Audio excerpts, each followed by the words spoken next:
Assalamualaikum warahmatullahi wabarakatuh. Saya akan menceritakan novel dari Kaisar Xianwu.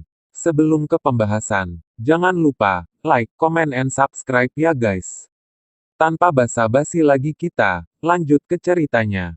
9.000 tahun yang lalu, Kaisar Xianwu memimpin sejuta dewa ke hutan belantara purba. Tetapi tidak ada yang kembali, hanya seberkas api sejati yang meninggalkan dunia. 9.000 tahun kemudian, Ye Chen, sebuah sekte nakal, ditendang keluar dari sekte dan tidak dapat dianggap sebagai rumah. Secara kebetulan, dia mendapat api nyata dan menginjak jalan Xianwu.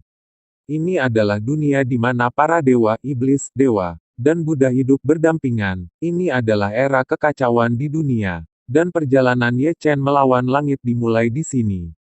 Murid sekte luar Ye Chen, karena pecahnya dantiannya, dia tidak lagi memenuhi syarat untuk kultivasi abadi, dan sekarang dikeluarkan dari sekte Zhengyang.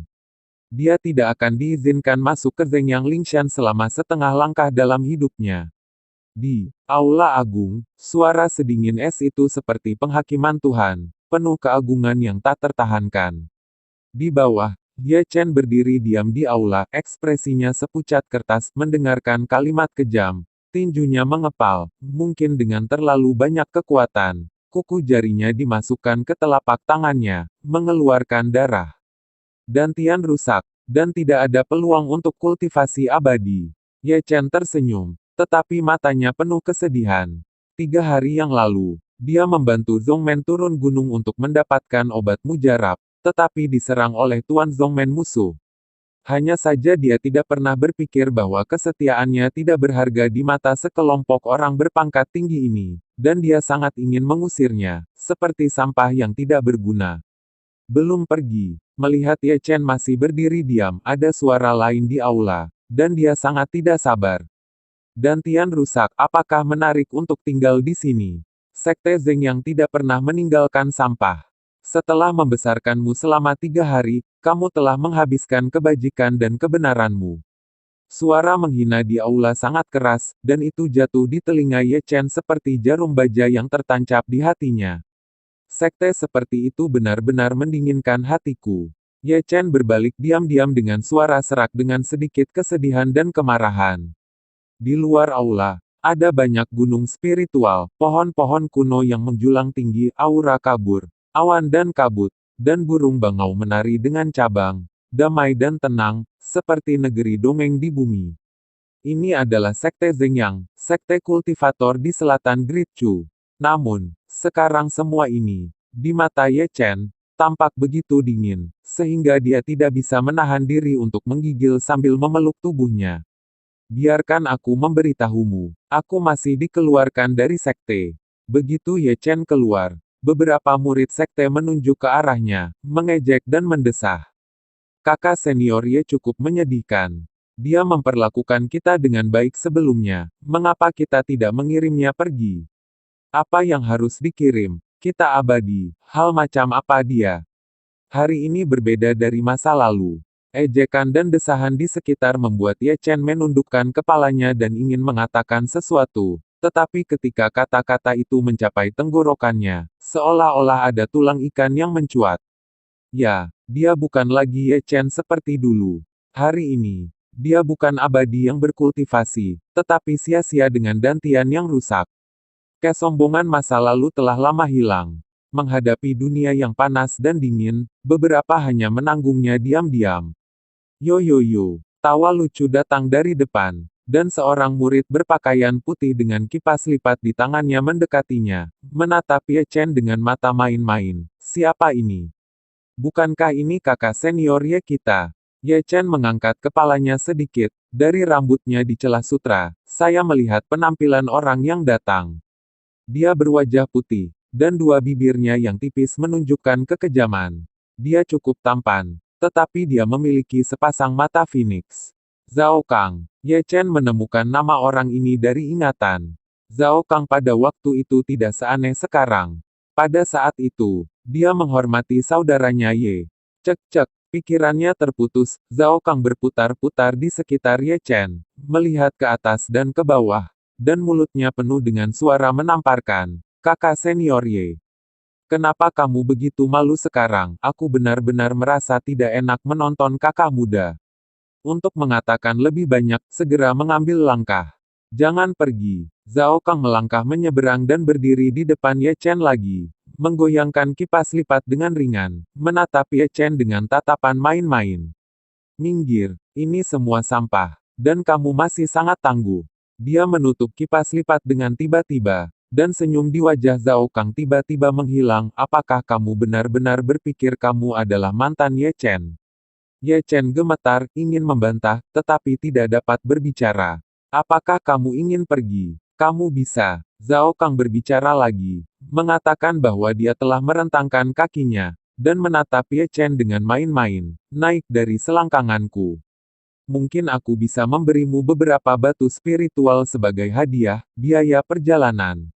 Zhao Kang. Dengan suara tiba-tiba. Dia tiba-tiba mengangkat kepalanya. Dan cahaya dingin melintas di mata Ye Chen yang kusam. Kakak Zhao Kang, apakah kamu melakukan ini? Di kerumunan penonton, seorang murid membisikkan sesuatu, ingin menyimpan keluhan untuk Ye Chen, tetapi basis kultivasinya rendah, dan kata-katanya sangat tidak meyakinkan. Apakah kamu mencari kematian? Zhao Kang balas berteriak dan memelototi murid itu. Adegan itu hening sejenak, seolah kagum dengan kekuatan Zhao Kang, dia tidak berani mengeluarkan suara lagi. Terkejut oleh murid-murid di sekitarnya, Zhao Kang menatap Ye Chen lagi dan mencibir, Ye Chen, apakah kamu merangkak atau tidak? Aku. Sebelum dia selesai berbicara, Zhao Kang berhenti, karena dia melihat sosok cantik berjalan perlahan tidak jauh-jauh. Pakaian pengunjung bergoyang. 3.000 sutra biru mengalir seperti ombak biru, dan sutra bergoyang dengan cemerlang. Wajah tak tertandingi itu, kecantikannya mencekik. Dia benar-benar seperti peri di dunia, dan dia tidak memprovokasi debu halus dunia. Ini kakak senior Jining Suang. Mata para murid di sekitarnya berbinar. Terutama para murid laki-laki. Mata mereka bahkan lebih berapi-api, telanjang. Ketamakan dan kekaguman telanjang terungkap, yaitu peri tak bernoda dari Sekte Zhengyang, objek kekaguman semua murid laki-laki. Siapa yang tidak tahu di Sekte Zhengyang, Jining Suang acuh tak acuh di depan semua murid. Tetapi hanya di depan Ye Chen akan menunjukkan keindahan dunia. Mereka adalah anak laki-laki dan perempuan emas yang diakui oleh Sekte Zhengyang. Secara alami, gambar-gambar seperti itu terbatas pada masa lalu. Sekarang Ye Chen jatuh dan keluar. Jining Suang yang arogan tidak akan pernah tersenyum padanya seperti sebelumnya. Jining Suang. Suara Ye Chen serak. Nyaris tidak terdengar. Dia tidak berbalik, tetapi ada tatapan kompleks di matanya. Itu adalah orang yang dia rela menggunakan hidupnya untuk melindungi seluruh hidupnya. Tetapi sejak saat dantiannya rusak dan basis kultivasinya hancur total, Jining Suang, yang tersenyum manis padanya sepanjang hari, menjadi sangat acuh tak acuh. Sejak saat itu, Ye Chen mengerti bahwa apa yang disebut cinta, yang disebut sumpah aliansi gunung, semuanya telah lenyap. Saudari junior Ning Suang, di sini, Zhao Kang telah membuka kipas lipat dengan rapi dan menyambutnya dengan senyuman, yang benar-benar berbeda dari semangat garang sebelumnya. Untuk wajah tersenyum Zhao Kang, Jining Suang hanya mengangguk sopan, tapi ekspresinya masih acuh tak acuh, seolah ada gangguan di dunia ini yang tidak bisa membuat matanya yang indah berbinar sedikit pun. Dengan lembut datang ke Ye Chen, meskipun Jining Suang menghela nafas dan menyesali di dalam hatinya, tetapi tidak ada apa-apa selain ketidakpedulian di matanya yang indah, seolah-olah dia berkata, kami tidak lagi sama. Berjalan dengan baik, beberapa kata ini, meskipun indah seperti suara alam, masih tidak bisa menyembunyikan nada dingin dari nada bicara Jining Suang. Ekspresi seperti apa yang kamu miliki, sayang?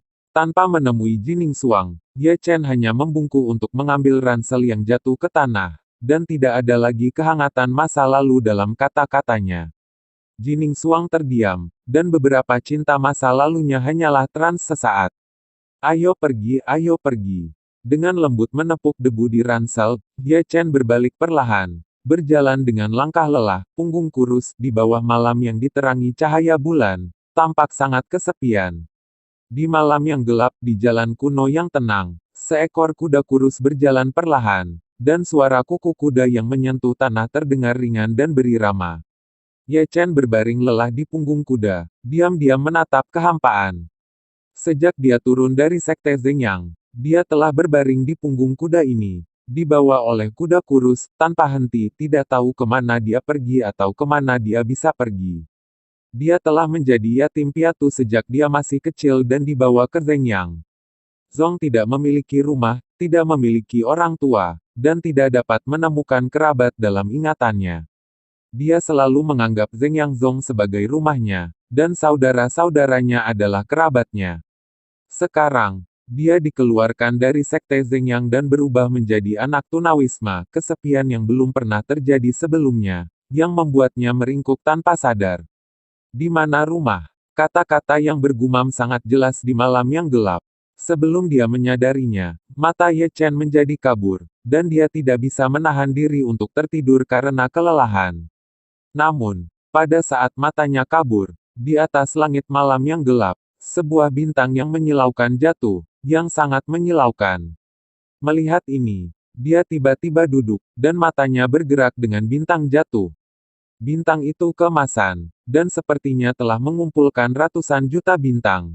Cahaya keemasan jatuh, menerangi seluruh langit berbintang. Apa itu? Ye Chen menatap langit malam dengan linglung. Dia bahkan bisa melihat petir yang terhubung satu demi satu. Ledakan. Ketika dia terpana, tiba-tiba ada ledakan. Bintang-bintang jatuh, dan bumi bergetar untuk sementara waktu. Kuda kurus itu tampak ketakutan, dan dia bersandar dan meringkuk, dan dia juga jatuh dari punggung kuda. Bintang-bintang jatuh, keajaiban zaman. Ye Chen buru-buru bangkit, menginjak bumi yang hangus, dan mendekat perlahan melawan panas yang bergulir. Namun, ketika saya mendekat, saya menemukan bahwa di mana bintang jatuh dari langit berbintang, tetapi nyala api emas hanya seukuran telapak tangan. Tiba-tiba, Ye Chen tercengang. Dia tidak pernah berpikir bahwa itu adalah nyala api yang menyebabkan gerakan besar. Segera, cahaya keemasan menghilang, dan nyala api itu seperti nyala lilin dari lampu, tergantung di sana sendirian. Meskipun itu nyala api, Ye Chen tidak bisa merasakan suhu tinggi sedikit pun. Nyala api kecil, sendirian, seperti tunawisma, orang, anak-anak. Kamu juga tidak punya rumah. Sepertinya dia dalam suasana kesepian yang sama. Jadi Ye Chen tidak bisa menahan diri untuk tidak mengulurkan telapak tangannya dan menyentuhnya dengan lembut.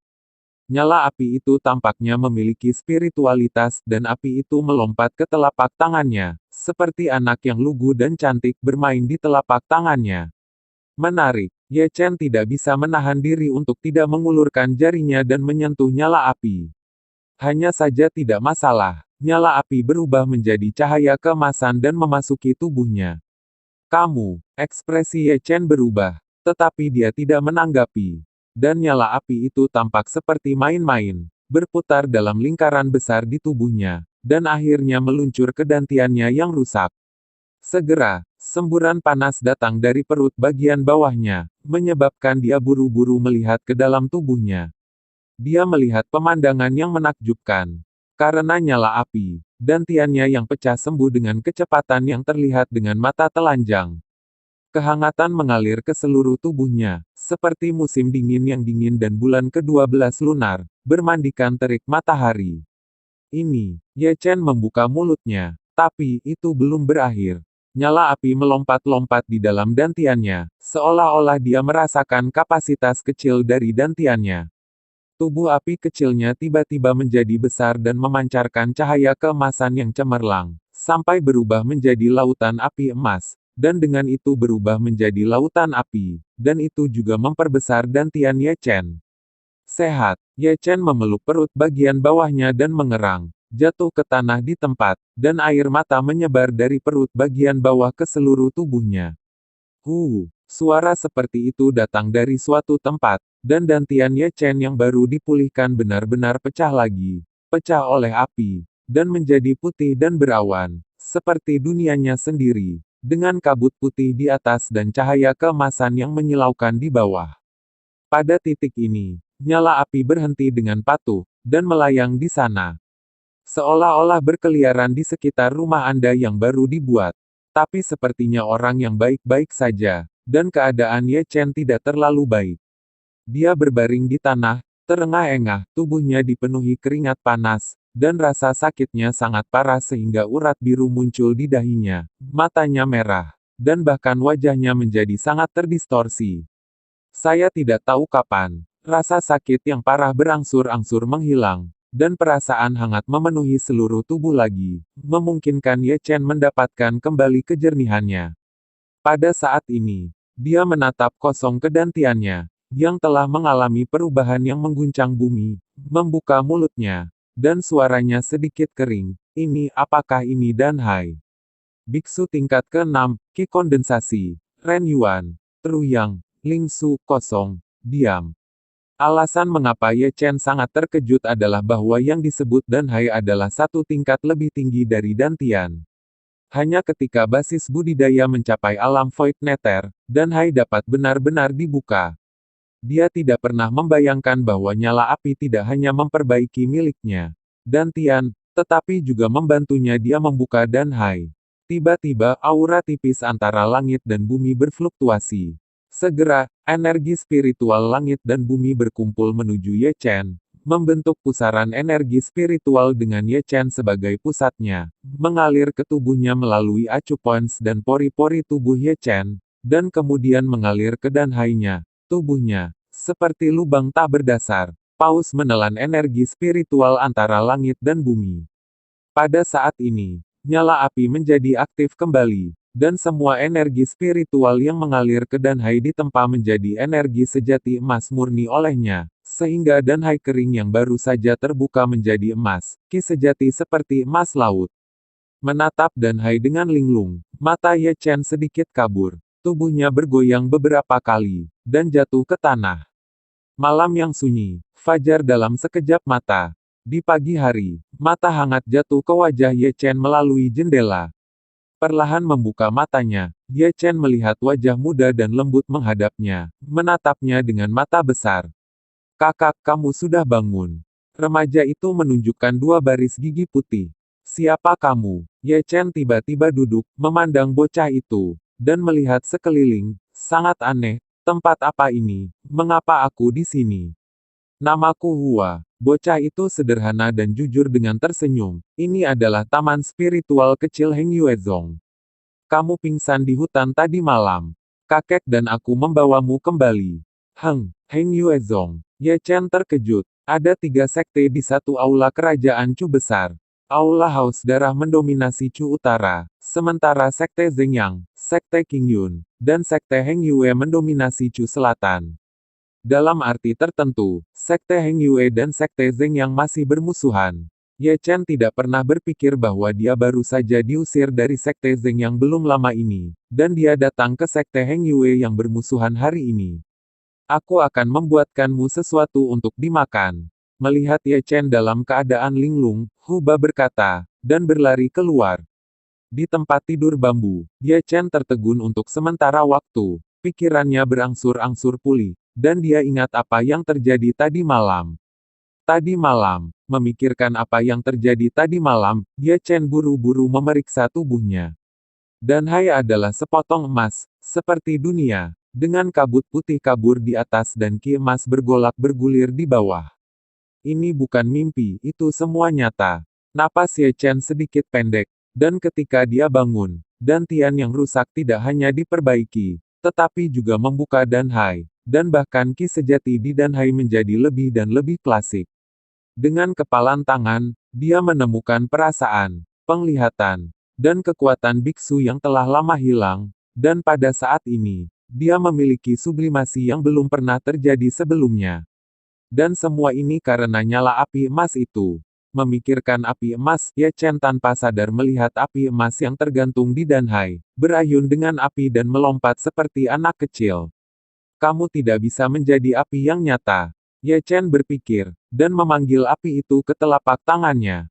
Tiba-tiba, suhu di dalam ruangan naik seketika, tetapi dia tidak bisa merasakan suhu yang menakutkan, tetapi memiliki semacam keintiman dengan nyala api. Kamu akan mengikutiku mulai sekarang. Ye Chen tersenyum dan dengan lembut membelai api yang sebenarnya, merasa sangat bahagia. Kakak keluar untuk makan. Ayo. Setelah memadamkan api yang sebenarnya, Ye Chen berbalik dan melompat dari tempat tidur. Berjalan keluar dari pintu, Ye Chen melihat sekeliling dan melihat bahwa ini adalah taman kecil, hanya berdiameter 20 kaki, dan ada pohon buah roh yang ditanam di tengah taman kecil. Kecuali anak laki-laki bernama Hua, ada seorang lelaki tua di taman. Mereka bertiga duduk mengelilingi meja batu kecil, dengan seekor burung besar berjongkok di sebelah mereka.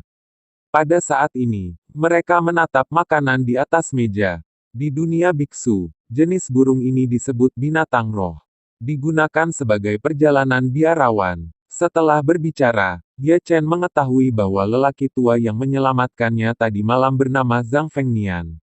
Karena kesalahannya, dia dihapus dan diturunkan dari sektenya, sehingga dia tinggal hampir di kaki gunung Hengyue Zhongling. Ayo, elang kecil, ini untukmu. Hua melemparkan sepotong daging asap ke dalam mangkuk yang enggan dia makan ke burung raksasa itu, dan sambil berbicara, dia tidak lupa menyentuh kepala besar raksasa itu, burung dengan tangan kecilnya untuk melihat posturnya, untuk memperlakukan burung raksasa sebagai anggota keluarga.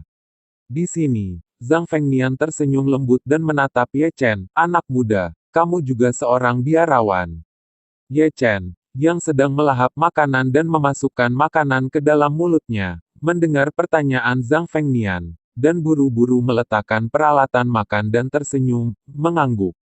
Lalu kamu termasuk sekte yang mana? Orang tua, saya tidak memiliki sekte dan sekte, saya hanya seorang kultivator lepas. Sayang sekali. Zhang Fengnian menghela nafas, kamu harus menemukan sekte kultivasi. Semua ada sumber daya budidaya yang Anda butuhkan di sekte. Dan pada usia seperti itu basis budidaya mencapai tingkat pertama energi kondensasi. Senior berkata ya. Ye Chen tersenyum lagi. Atau menyembunyikan masa lalunya. Tentu saja. Dia bisa lagi setelah berkultivasi. Dia pasti akan mencari sekte kultivasi lain. Apa yang dikatakan Zhang Fengnian masuk akal. Tidak aman untuk melakukan kultivasi biasa. Hanya sumber daya kultivasi memang menjadi masalah. Tetapi menjadi murid sekte berbeda. Melihat Ye Chen berpikir, Zhang Fengnian tersenyum ramah, anak muda, apakah kamu tertarik menjadi murid Heng Yuezong? Tentu saja aku tertarik. Ye Chen buru-buru tersenyum. Dia juga berpikir demikian di dalam hatinya. Heng Yuezong bukanlah Zheng Yangzong yang lemah. Dan dia benar-benar tidak punya tempat untuk pergi saat ini. Berada di Heng Yuezong, ini pasti pilihan terbaiknya. Dapat dikatakan bahwa dia penuh energi saat ini. Dia adalah pemimpin di sekte Zheng Yang. Dia sangat percaya bahwa dengan bantuan api yang sebenarnya, sekte Heng Yue pasti akan bersinar dalam waktu dekat. Senior, ambang batas Heng Yuezong tidak rendah. Ye Chen memandang Zhang Fengnian dan bertanya. Tidak apa-apa, saya akan menulis surat pengantar. Saya percaya tidak apa-apa bagi Anda untuk menjadi murid magang. Surat pengantar. Mendengar 4 kata ini, Ye Chen diam-diam menatap lelaki tua itu. Meskipun dia tidak bisa mengolah orang cacat, itu tidak sesederhana kelihatannya. Ledakan. Pada saat ini, pintu taman Xiaoling ditendang terbuka, dan kemudian seorang pria muda berpakaian putih masuk. Mana makanannya? Pemuda berbaju putih itu tersenyum jahil. Zhang Tao, apa yang kamu lakukan? Hua segera berdiri dan menatap bocah berjubah putih itu dengan marah. Sementara wajah Zhang Fengnian tiba-tiba menjadi gelap, dan bahkan burung raksasa di sampingnya terus bersuara dan membuka sayap besar melindungi bayi harimau itu. Di belakang dia, Ye Chen melirik Zhang Tao dan melihat bahwa dia adalah murid Heng Yue, karena kata Heng Yue ada di jubah. Dan dia bisa melihat melalui budidaya Zhang Tao sekilas, yang telah mencapai tingkat kedua energi kental. Mendengus. Zhang Tao mendengus dingin dan menatap Zhang Fengnian dengan ganas, hal-hal lama. Cepat serahkan, atau jangan salahkan aku karena bersikap kasar. Aku tidak memiliki apa yang kamu inginkan. Mengambil napas dalam-dalam, Zhang wajah Fengnian yang sudah tua menjadi linglung, langsung memutih. Malu di wajahmu. Dengan teriakan tiba-tiba, Zhang Tao menendang meja, ganas dan ganas, seperti perampok yang menjilati darah dengan ujung pisau. Dukun, dukun, burung raksasa di sisi lain telah bergegas dengan sayap yang mengepak. Meskipun itu adalah binatang roh tingkat rendah, ia memiliki kecerdasan yang tinggi. Lingzi, ekspresi seseorang di mata besar, yaitu kemarahan.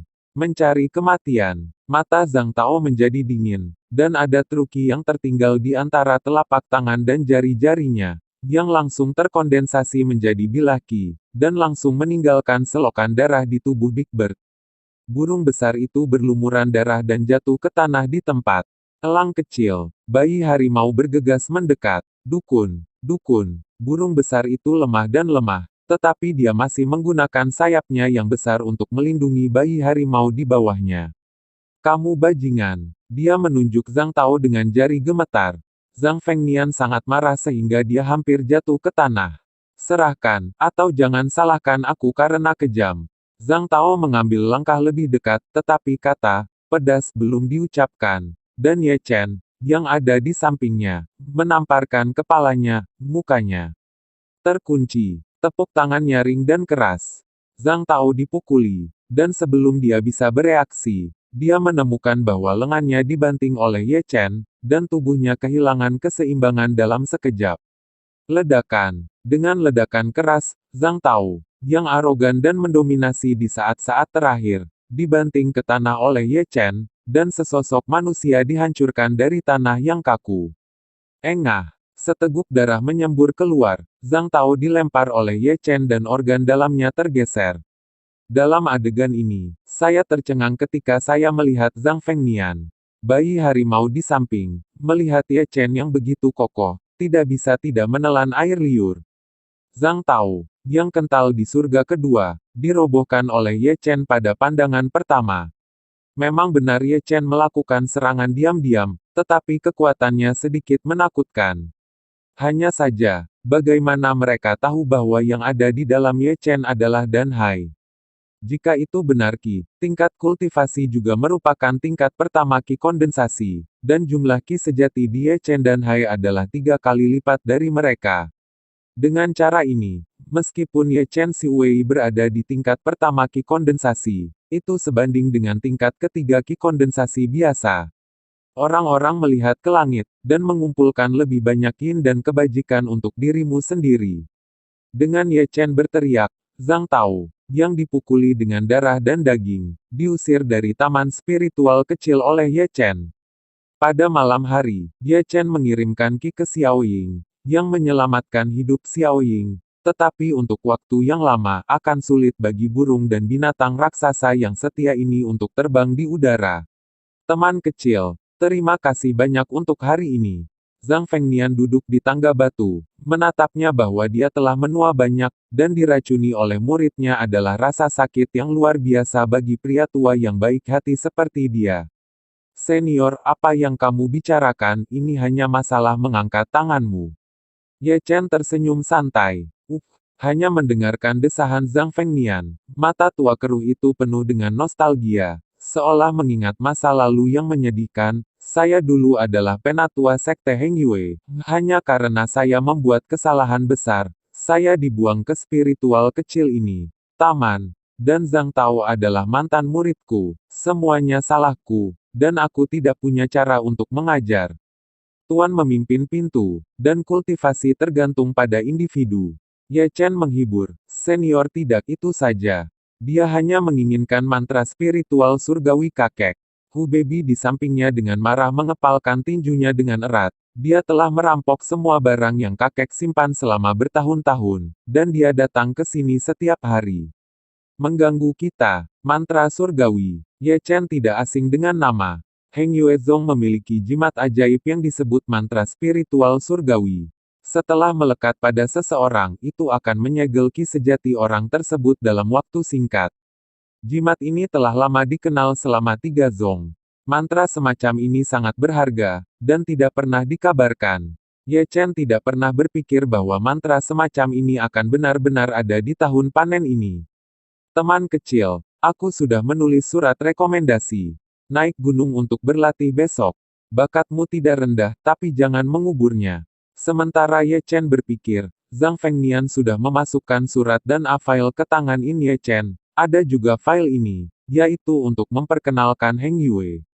Saya tidak punya apa-apa untuk dilihat. Terima kasih, senior. Di tengah malam, Ye Chen melompat keluar dari taman spiritual kecil, menemukan tempat terpencil, berlutut di atas batu, dan diam-diam merenungkan misteri api sejati dan Hai. Sejak dia mendapatkan api nyata ini, Ye Chen telah mendapat banyak manfaat. Dia pertama kali memperbaiki dantian, dan kemudian membuka laut dan Qi yang menyebalkan juga telah ditempa menjadi sangat murni. Saat Yang Zong masih kuat, ini benar-benar luar biasa. Gumam Ye Chen, lalu memejamkan mata dan beristirahat. Suasana hatinya kosong belum pernah terjadi sebelumnya. Segera, energi spiritual tipis surga dan bumi berkumpul, membentuk pusaran energi spiritual dengan dia sebagai pusat, yang dipengaruhi olehnya, diserap ke dalam tubuh melalui titik akupuntur seluruh tubuh, dan kemudian dituangkan ke Danhai, dan kemudian dipadamkan oleh api emas sejati. Di sisi lain, ia juga membagi api yang sebenarnya menjadi jalur yang tak terhitung jumlahnya, atau menyuntikkannya ke meridian, atau membungkus tulang, dan menggunakannya untuk meredam tulang dan meridian. Seiring waktu, dengan cara yang halus, meridiannya telah diperluas dan menjadi fleksibel, dan tulang-tulangnya telah ditempa oleh api yang nyata, dan kekurangannya juga telah dihaluskan, menjadi halus dan fleksibel, dengan sedikit cahaya keemasan tertinggal di atasnya. Saya tidak tahu kapan. Dia baru saja melompat dari batu, dan tubuh setelah ditempa dengan api yang nyata membuatnya merasa lebih nyaman dari sebelumnya. Bagus sekali. Dengan raungan hangat, Ye Chen turun, energi sejatinya melonjak, dan berkumpul di telapak tangannya, dan bahkan ada jejak guntur dan kilat berkeliaran di antara jari-jarinya. Ben Lei. Dengan teriakan keras, dia menamparkan batu dengan telapak tangannya. Ledakan. Angin palem yang kuat dengan guntur memecahkan batu. Teknik telapak tangan ini adalah misteri serangan yang dia peroleh melalui pengalamannya. Namanya Lei Lei Palem. Justru karena inilah melakukan teknik ini memiliki persyaratan tinggi untuk kekuatan fisik, jika tidak, Palem Thunderbolt yang kejam, saat melukai musuh, juga dapat melukai meridian dan tulangnya sendiri, ini mendominasi kekurangan sihir. Namun, kelemahan ini, baginya, dapat diabaikan sepenuhnya. Dengan api nyata yang membakar tubuhnya, kekuatan tubuh fisiknya, keuletan meridian dan tulangnya dapat sepenuhnya mengabaikan cedera diri Ben Lei Palem. Panggilan. Mengambil napas dalam-dalam, dia mengeluarkan file yang diberikan Zhang Fengnian padanya dan membukanya. Heng Yue Zong dibagi menjadi gerbang dalam dan luar. Gerbang luar dibagi menjadi satu aula, dua taman, 3 puncak dan 8 paviliun. Aula 1, aula penegakan hukum. Jika para tetua bersalah, mereka akan diserahkan ke aula penegakan hukum. 1 aula, aula disiplin. Jika para murid bersalah, mereka akan ditangani oleh aula disiplin. 2 taman, Taman Lingcao dan Taman Lingguo. 3 puncak, Puncak Tianyang, Puncak Diang dan Puncak Renyang adalah 3 puncak utama Heng Yue Waimen. 8 paviliun, Paviliun Lingqi, Paviliun Perpustakaan, Paviliun Lingdan, Paviliun Wanbao, Paviliun Qiankun, Paviliun Misi, Paviliun Informasi, dan Paviliun Jiuqing. Pintu bagian dalam adalah aula-aula, 2 taman, 7 paviliun, dan 9 puncak. Sebagai perbandingan, pintu dalam memiliki 1 paviliun pil roh lebih sedikit daripada pintu luar. Tetapi ada 6 puncak utama lagi. Ini sama dengan Sekte Zhengyang. Ye Chen menyentuh dagunya, dan dia pernah menjadi murid Paviliun Intelijen Sekte Zhengyang. Selain berkultivasi, dia mengumpulkan beberapa informasi sederhana pada hari kerja. Setelah turun gunung, dantiannya rusak oleh murid-murid King Yunzong. Namun, sebagai mantan murid Paviliun Intelijen Sekte Zhengyang, Ye Chen sangat menyadari bahwa Sekte Heng Yue ini juga seperti Sekte Zhengyang. Di permukaan, itu tampak tenang, tetapi diam-diam ada gelombang gelap yang bergejolak dan pertempuran rahasia antara berbagai faksi, tidak pernah berhenti. Saya tidak tahu kapan. Dia hanya menutup file, meregangkan pinggangnya dengan keras, dan kemudian kembali ke taman roh kecil, dan tertidur. Malam yang sunyi, fajar dalam sekejap mata. Di pagi hari, begitu cahaya merah muncul di timur, Ye Chen membuka matanya. Saat seteguk napas keruh dimuntahkan untuk waktu yang lama, dia berbalik dan melompat dari tempat tidur. Wajahnya kemerahan, semangatnya sangat energik, dan napasnya jauh lebih tebal. Setelah hanya makan sarapan, Ye Chen berjalan keluar dari taman spiritual kecil. Memasuki mata, ada tangga batu panjang yang aneh mengarah langsung ke puncak Lingshan, dan Ye Chen belum melihat ujungnya sampai jatuh ke awan. Mengambil napas dalam-dalam, Ye Chen mengangkat kakinya dan berjalan selangkah demi selangkah. Setiap langkah yang diambilnya, dia sangat bisa merasakan aura yang luas dan agung datang ke arahnya. Mengambil langkah terakhir, Ye Chen mengangkat matanya dan melihat dunia di depannya. Gunung-gunung di kejauhan sangat kuat, pohon-pohon kuno menjulang di langit, auranya kabur, awan dipenuhi kabut, dan ada burung bangau menari di awan dari waktu ke waktu. Saya menemukan perasaan berada di Zengyangzong. Ye Chen tersenyum, dengan rakus menghirup aura yang melayang di udara. Mengikuti rute yang Zhang Fengnian katakan padanya, Ye Chen berjalan menuju satu sisi. Dini hari adalah waktu ketika energi spiritual dan esensi matahari dan bulan adalah yang paling murni. Ye Chen sepanjang jalan. Ye Chen berjalan sepanjang jalan dan melihat banyak murid pekerja keras duduk bersila di atas batu untuk berlatih, sehingga Ye Chen berjalan melewati mereka, dan mereka hanya melirik mereka. Setelah berbelok beberapa sudut, Ye Chen datang ke loteng yang disebut Paviliun Jiuqing. Ada murid yang masuk dan keluar dari Paviliun Jiuqing berpasangan dan bertiga. Setiap murid akan melihat ke atas dan ke bawah ketika mereka melihat wajah kasar Ye Chen. Tetapi ketika mereka menemukan bahwa Ye Chen hanya memiliki energi kental tingkat pertama, mereka juga akan menunjukkan penghinaan. Itu dia. Ye Chen menatap loteng, melangkah masuk, dan menyerahkan surat rekomendasinya. Di lobi, seorang tetua di Singyi yang menerima surat itu, ketika dia mendengar bahwa itu diperkenalkan oleh Zhang Fengnian, tetua di Singyi tidak lupa untuk melihat ke atas dan ke bawah Ye Chen sebelum membuka surat itu. Ketika Penatua Qingyi memandang Ye Chen juga diam-diam memperhatikan Penatua Qingyi dari Paviliun Jiuqing. Orang ini terlalu melanggar hukum. Dia memukul lidahnya diam-diam. Inilah yang Ye Chen tidak bisa menahan untuk mengatakan di dalam hatinya. Jangan salahkan dia untuk ini. Terutama karena Penatua di Singyi terlalu terdistorsi. Mata, hidung, dan mulutnya semuanya miring. Dan mereka tidak miring ke satu sisi. Jadi dia memiliki dorongan kuat untuk naik dan meluruskan. Dia memandang jauh dari Penatua Qingyi. Ye Chen melihat ke sisi lain. Selain tetua Singyi, ada 3 orang lain yang duduk di sini. Satu dengan perut besar, satu setipis kayu bakar, dan yang ketiga cukup normal. Mereka mengobrol dengan baik, dan sepertinya mereka tidak tua-tua seperti itu, tetapi datang berkunjung. Ketiga orang ini adalah yang pertama dari 3 puncak utama gerbang luar sekte Heng Yue, Zhong Laodao, Gehong dan Qingyang Zhenren. Setelah membacanya, Penatua Qingyi menyerahkan surat itu kepada 3 lainnya dan berkata sambil tersenyum, 3 bersaudara, berdiskusi dan berdiskusi, siapa yang ingin menjadi tuan dari teman kecil Ye Chen ini? Ini diperkenalkan oleh Zhang Fengnian, berikan dia beberapa mie tipis. Oh, ini baru. Mereka bertiga melihat surat itu secara bergantian, dan kemudian melihat ke atas dan ke bawah ke arah Ye Chen. Berapa umurmu? Zhong Laodao yang berperut buncit memandang Ye Chen. 16 tahun. 16 tahun. Zhong Laodao mengangkat alisnya. Baru pada usia 16 tahun Anda mencapai tingkat pertama energi kondensasi, dan Anda sangat berbakat, tes-tes. Setelah itu berbicara, Zhong Laodao mengalami batuk kering. Dengan suara, dia bangkit, menepuk perutnya yang besar, dan berkata, "Yah, ada sesuatu yang harus saya lakukan di puncak Tianyang, jadi saya akan pergi dulu."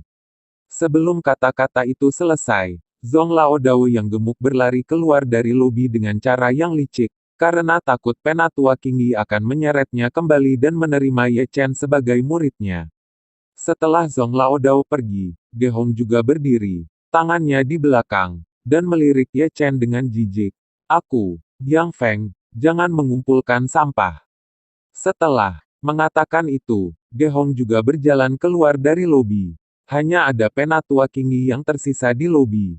Zhong Laodao dan Gehong berjalan bolak-balik, dan Penatua Qingyi tidak punya pilihan selain fokus pada Qingyang Zhenren, saudara Qingyang. Jual saja sepotong mie tipis dan bawa dia pergi. Qingyang Zhenren mengerutkan kening, lalu menggelengkan kepalanya dengan lembut dan berkata, "Saudara muda Qingyi, dia jauh dari kualifikasi untuk memasuki puncak renyang. Maaf saya tidak setuju, bakatnya terlalu buruk. Ini, saya masih memiliki sesuatu untuk dilakukan, saya akan pergi dulu." Setelah berbicara, Qingyang Zhenren juga menjentikkan lengan bajunya dan berjalan keluar dari lobi seperti embusan angin. Yang pertama dari 3 puncak utama Heng Yuezong pergi satu demi satu, dan tujuannya jelas, dan mereka tidak ingin menerima Ye Chen sebagai murid. Ye Chen memahami hal-hal ini dengan sangat baik. Dapat dibayangkan bahwa basis kultivasi seorang pembudidaya berusia 16 tahun hanya pada tingkat pertama dari energi kental. Betapa buruknya bakatnya. Jika tidak baik untuk dilatih sebagai magang, akan aneh jika dia tidak ditertawakan oleh orang lain. Namun, jika Anda memberitahu mereka bakat sejati Ye Chen, saya tidak tahu apakah mereka akan kembali dan mengambilnya. Mereka bertiga pergi satu demi satu, membuat Penatua Qingyi sangat malu. Melihat Ye Chen di aula, Penatua Qingyi batuk kering dan berkata sambil tersenyum, "Teman kecil, sepertinya kamu hanya bisa menjadi murid magang, apakah kamu menyukainya?" Petik 2. Itu bagus. Penatua Qingyi mengeluarkan plakat batu giok putih dari lengan bajunya, dan kemudian energi sejatinya tertinggal di ujung jarinya, mengukir kata Ye Chen pada plakat batu giok, dan kemudian menyerahkannya kepada Ye Chen, tersenyum, "Anak kecil, ini adalah tablet giokmu." Selain itu, Penatua Qingyi juga mengeluarkan botol batu giok. Meskipun botol batu giok itu disegel, Ye Chen masih bisa mencium aroma obatnya. Cairan spiritual untuk membantu latihan. Karena kamu adalah siswa magang, kamu tidak memiliki jubah Heng Yue Gongfa atau Tao Heng Yue, dan kamu hanya bisa mendapatkan satu botol cairan roh giok ini. Terima kasih, tetua. Ye Chen mengambil cairan roh giok, tidak terlalu peduli. Oke, pergi ke paviliun alat roh dan dapatkan alat roh. Penatua Qingyi tersenyum, dan dia tidak lupa menepuk bahu Ye Chen, suaranya lembut, tanpa sedikit pun keagungan pria yang kuat. "Si kecil, menjadi baik bekerja keras dan lihat kinerja Anda dalam 3 bulan.